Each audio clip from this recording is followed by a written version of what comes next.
Sa panahong ang Encantadia ay muling nilalamon ng dilim, may isang lihim na matagal nang nakabaon sa yelo at hangin. Ang pagtuklas ng isang anak sa amang natutulog na hari ng Mineabe ay hindi lamang pagbubukas ng isang trono. Ito'y kimpunyaw paggising ng kapangyarihang pinili ang katahimikan kaysa pagkawasak. Habang ang mga diwata ay unti-unting nawawalan ng liwanag, may haring muling hihinga sa ilalim ng yelong walang hanggan upang ipagtanggol ang dugong kanyang isinakripisyo ang sarili. Sapagkat sa bawat anak na nakakilala ng kanyang pinagmulan, may bathalang muling magbubukas ng mga mata. At kapag ang yelo ay kumanta at ang hangin ay tumawag, ang kapalaran ng Encantadia ay hindi na maibabalik sa dati. Bago natin simulan ang kwento, baka pwede po munang like at subscribe upang hindi ninyo makaligtaan ang susunod na kabanata ng alamat. Halos masakop na ng dilim ang buong Encantadia nang tuluyang gumalaw ang hukbo ni Bathalang Gargan. Ang mga kaharian ay nagsipagbagsakan, ang mga brilyante ay nanghina, at ang hangin ay puno ng hiyaw ng wakas. Sa gitna ng pagkawasak, nagharap si Dea at si Zaur, ang tagapagpatupad ng kamatayan ni Gargan. Sugatan si Dea, ngunit hindi siya umurong. Bago tuluyang itaas ni Zaur ang sandatang papatay sa kanya, ngumiti ito at bumulong ng katotohanang matagal itinago. Ang totoo mong ama ay si Haring Azurion Safirion, hari ng Mineave, may dugong Sapirian, at kadugo ng ama ni Mitena. Sa sandaling mabigkas ang pangalan, huminto ang hangin at ang lupa ay nanigas sa lamig. Bago pa tuluyang kitilin ang buhay ni Dea, isang ice crystal ang biglang sumibol mula sa ere. Pumutok ito sa liwanag at yelo at mula rito ay lumitaw ang isang figurang nababalot ng korona ng nagyeyelong kristal, si Haring Azurion Safirion. Sa isang iglap, tinabig niya ang kapangyarihan ni Zaur. Ang yelo ay naging pader, ang hangin ay naging sandata, at nailigtas si Dea mula sa tiyak na kamatayan. Sa mga mata ni Azurion ay makikita ang matagal ng kaalamang hindi niya kailanman tinanggihan. Matagal na niyang nakita ang sandaling iyon sa yelo ng propesya. Kapag natuklasan ang bata, gagalaw ang mga batala. At sa gitna ng wasak na mundo, isinalaysay ni Azurion kay Dea ang katotohanang inilibing ng panahon, ang sakripisyo ng isang ama. Sa gabi ng kapanganakan ni Dea, nagpaalam si Azurion kay amihan. Hindi siya umiyak. Ang mga luhang tumulo sa kanyang mga mata ay naging kristal ng yelo na nahulog sa lupa ng Lireo. Upang iligtas ang kanyang anak, isinara niya ang sarili sa trono ng walang hanggang taglamig. Itinali ang kanyang kaluluwa sa puso ng Mineave at tinakpan ang pagkatao ni Deity sa lahat ng alaala ng mga bathala. Sa mga sinaunang tala ng Mineave ay nakaukit ang katotohanan iyon. Ang hari ay natulog upang ang anak ay mabuhay. At bago tuluyang maglaho si Azurion sa liwanag ng yelo at hangin, iniwan niya ang panatang hindi kailanman nasira. Babalik ako sa oras ng panganib. Hihipuin ako ng hangin at niebe kapag ang aking anak ay nasa bingit ng kamatayan. Sa sandaling iyon, naunawaan ni Dea, hindi siya isinilang upang magtago, kundi upang gisingin ang mga natutulog na trono. At sa malayo, ang Mineave ay muling huminga. Hindi nagtagal ang liwanag ng yelo. Sa pag-atras ng anyo ni Haring Azurion Safirion, muling umalingaw-ngaw ang digmaan sa paligid. Ngunit ang hangin ay hindi na pareho. May dalang alaala, may dalang pangalan. Si Dea ay nanatiling nakatayo, tangan, ang bigat ng katotohanan ngayon lamang ganap na nagising sa kanyang dugo. Ang yelo ay hindi na lamang lamig sa kanyang balat. Ito'y pagkilala. Ang hangin ay hindi na lamang bulong. Ito'y napanata. Sa malayo, naramdaman ito ng mga bathala. Ang galaw ng hangin ay nagbago. Ang daloy ng panahon ay umigtad. At sa kaibuturan ng kadiliman, Ngumiti si Bathalang Gargan, sapagkat ang kinatatakutan niyang mangyari ay tuluyan ng nagising. Ang anak ay natuklasan. At ayon sa propesiya, gumalaw ang mga bathala. Sa Mineave, ang trono ng walang hanggang taglamig ay muling tumibok. Ang yelong matagal ng tahimik ay nagliwanag, at ang puso ng kaharian ay umaling-awngaw sa isang katagang hindi binibigkas sa loob ng maraming panahon. Tagapagmana. Ang kaluluwa ni Azurion na matagal na nakagapos sa puso ng kaharian ay muling umagos sa bawat haligi ng yelo. Hindi pa siya ganap na nagigising, ngunit ang kanyang presensya ay sapat upang magising ang mga bantay ng hilaga, ang mga sinaunang espiritu ng niyebe, at ang mga kristal na may alaala ng mga naunang hari. Sa Encantadia, ang mga brilyante ay kumislap ng sabay-sabay, isang babalang hindi nagkakamali. Ang hangin, apoy, lupa, at tubig ay tumugon sa iisang tibok. Ang dugo ng dalawang trono ay nagtagpo. Si Dea ay napaluhod, hindi sa sakit kundi sa bigat ng pamana. Sa bawat paghinga niya, ang hangin ay sumasabay. Sa bawat pintig ng kanyang puso, ang yelo ay tumutugon. Hindi pa niya hawak ang trono, ngunit kinikilala na siya ng mga kaharian. At sa gitna ng lahat ng ito, isang huling bulong ang dumaan sa hangin. Hindi mula sa ama, kundi mula sa tadhana. Ang anak na iniligtas upang mabuhay ay isinilang upang pumili. Hindi pa tapos ang digmaan. Hindi pa nagwawagi ang dilim. Ngunit simula ng gabing iyon, malinaw na sa buong Encantadia ang isang katotohanan. Kapag bumagsak ang mga bathala, kapag naglaho ang mga trono, may anak na tatayo sa pagitan ng hangin at yelo. At doon huhusgahan ang kapalaran ng lahat. Nang mabigkas ang buong katotohanan at ang dugo ng dalawang trono ay tuluyang nagising, ang kalangitan ng Encantadia ay nagbago. Ang hangin ay hindi na lamang dumaan. Ito'y nagbantay. Ang liwanag ay hindi na lamang sumikat. Ito'y nagmasid. Sa kaitaasan ng mga hindi nakikitang luklukan, gumalaw ang mga bathala. Ang mga nilalang na matagal nang hindi nakikialam ay muling nagbukas ng kanilang mga mata. Ang mga dating na nahimik sa pag-aakalang tapos na ang panahon ng mga sangigre ay napilitang muling tumingin sa mundo ng mga mortal at diwata. Sa kailaliman ng dilim, naramdaman ni Bathalang Gargan ang pagising na matagal niyang iniiwasan. Ang kapangyarihan ng pagkawasak ay kumibot, hindi sa galit, kundi sa pag-iingat. Sapagkat alam niyang ang dugong gumising ay hindi kayang wasakin ng basta. Sa Devas, ang liwanag ay nag-alinlangan. Ang mga dating bathala ng balanse ay nagtipon, sapagkat ang pangakong minsang binitiwan ay muling umaling-awngaw.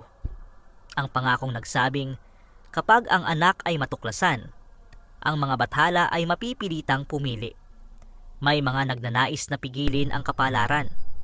May mga gustong burahin ang alaala ng bata bago pa ito maging ganap na banta.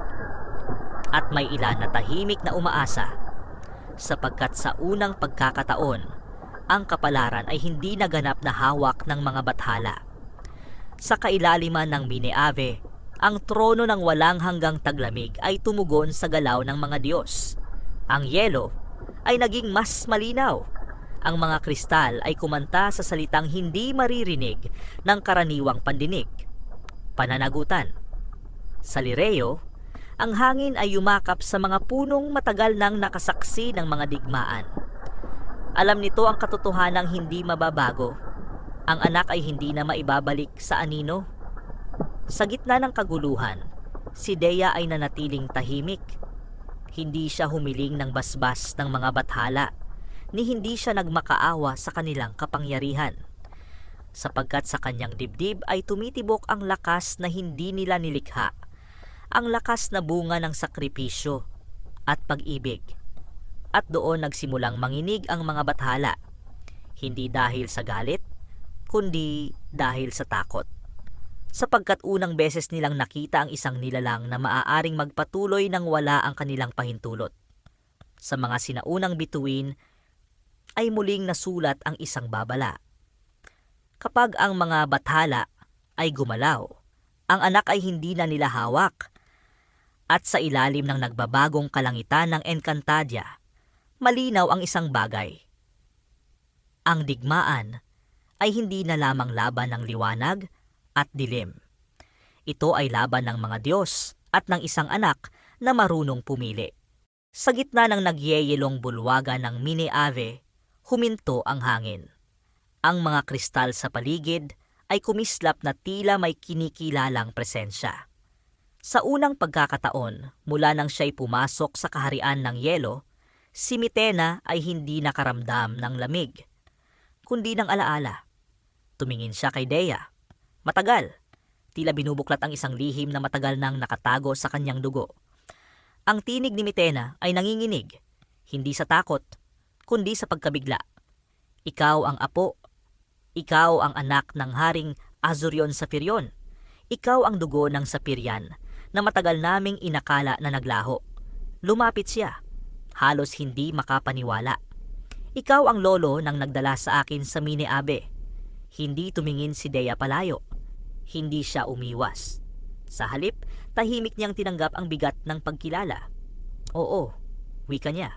At ikaw ay kadugo ko rin. Sa sandaling mabigkas ang salitang iyon, ang yelo ay umindak. Ang mga haligi ng Mine Ave ay kumulog na parang tumitibok ang puso ng kaharian. Ang dugo ng Sapirian ay nagtagpo, hindi bilang kapangyarihan, kundi bilang pamilya. Ngunit ang pagkilalang iyon ay hindi nagtagal. Mula sa mga anino ng bulwagan, pumutok ang dilim. Ang hangin ay napunit ng isang sigaw at ang yelo ay bumaon sa lupa ng may dahas. Lumitaw ang mga nilalang ni Bathalang Gargan, mga anyong hinubog mula sa pagkawasak at galit na matagal nang sumusubaybay sa galaw ng dugo ng trono. Hindi umatras sa si Dea. Sa unang hakbang niya, ang hangin ay umikot na parang talim. Sa ikalawa, ang yelo ay tumindig bilang kalasag. Sa bawat galaw, ang Mine Ave ay kumikilala, hindi bilang hari, kundi bilang tagapagtanggol. Sumigaw si Mitena, iniladlad ang sariling kapangyarihan. Ang kristal na asul ay bumalot sa kanyang mga bisig at ang lupa ay nabiyak sa pagbangon ng mga sibat ng yelo. Hindi siya nakipaglaban bilang diwata ng Sapirian, kundi bilang Ashte na handang mamatay para sa dugo ng kanyang angkan. Nagbanggaan ang hangin at dilim. Ang yelo ay pumutok sa liwanag. Ang bawat hampas ay may kasamang alaala ng mga ninunong nagbuwis ng buhay upang manatiling lihim ang trono. Ngunit sa gitna ng labanan, tinamaan si Mitena. Bumagsak siya sa yelo, duguan, nanginginig. Sumigaw ang hangin sa galit at ang kapangyarihan ni Dea ay muntik nang bumigay sa sarili nitong galit. Huwag, wika ni Mitena, pilit humihinga. Huwag kang maging tulad nila. Hindi ka isinilang upang wasakin. Isinilang kang mag-ingat. Lumuhod si Dea sa tabi niya. Sa unang pagkakataon, ang lakas ng hangin ay humina. Ang yelo ay tumahimik. Hindi ko kayo pababayaan, wika niya. Nanginginig ang tinig. Hindi ang Mine Ave. Hindi ikaw. Hindi ang alaala ng aking ama. Sa isang huling pagigkas, pinakawalan ni Dea ang kapangyarihang hindi nagmumula sa galit, kundi sa panata. Ang hangin ay naging liwanag. Ang yelo ay naging hatol. Ang dilim ay napawi, hindi winasak, kundi itinaboy pabalik sa kawalan. Tahimik na bumagsak ang huling nilalang ni Gargan. Sa gitna ng wasak na bulwagan, magkatabi ang dugo ng Sapirian at ang anak ng hangin, hindi bilang mandirigma, kundi bilang mag-anak. At sa kaibuturan ng Mine Ave, ang trono ng walang hanggang taglamig ay muling tumibok. Hindi bilang tawag ng kapangyarihan, kundi bilang pagkilala. Sapagkat sa gabing iyon, hindi lamang natuklasan ni Mitena ang totoong pagkatao ni Sangredea. Natuklasan din ng Encantadia na ang digmaan ay hindi na laban ng mga Diyos lamang, kundi laban ng mga pusong handang masaktan upang ipagtanggol ang isa't isa. Tumayo si Dea sa harap ng kaharian. Hindi siya hari, hindi pa. Ngunit ang hangin ay pumwesto sa kanyang likuran at ang niebe ay kumapit sa kanyang mga paa na parang nanumpa.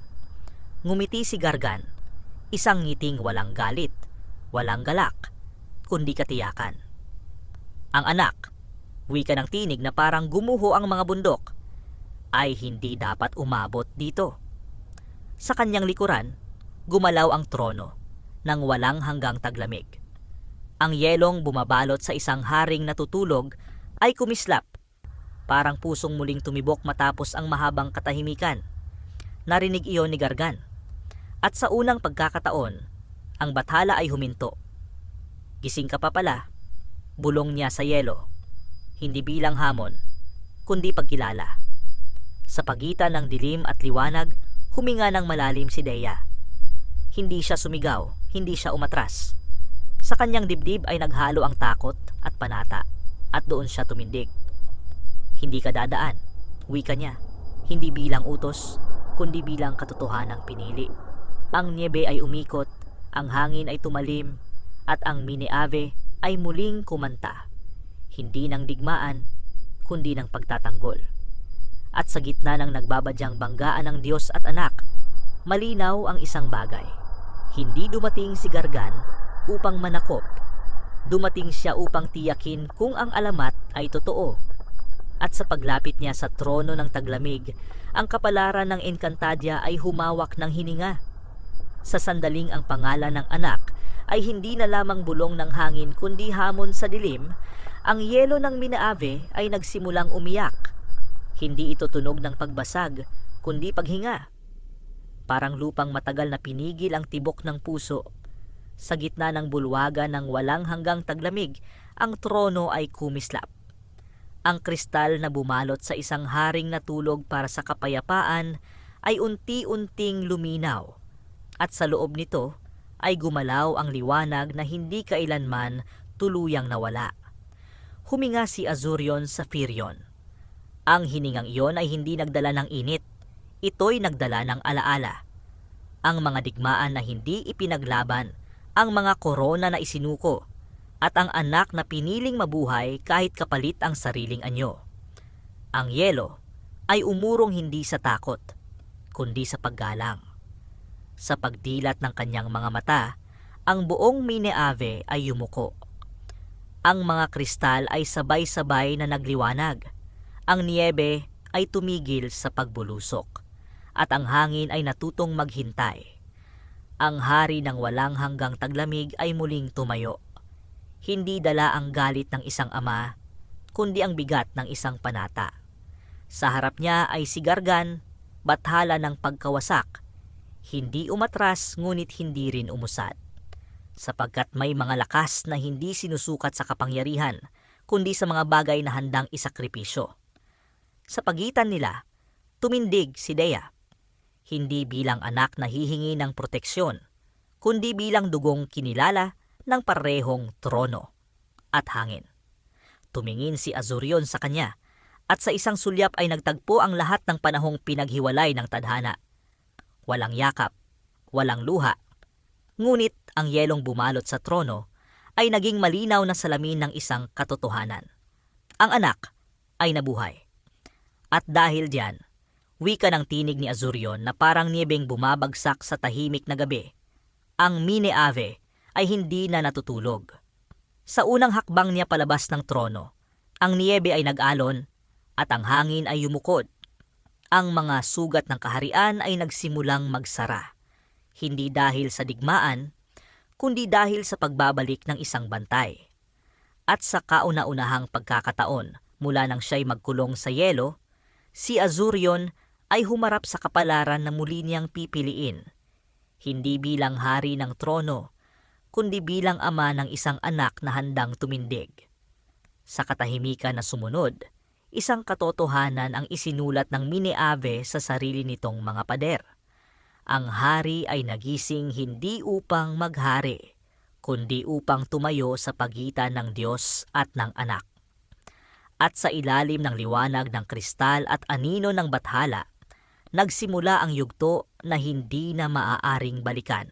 Sa oras na tuluyang nagbanggaan ang yelo at pagkawasak, ang Mineave ay hindi na kaharian, kundi larangan ng hatol.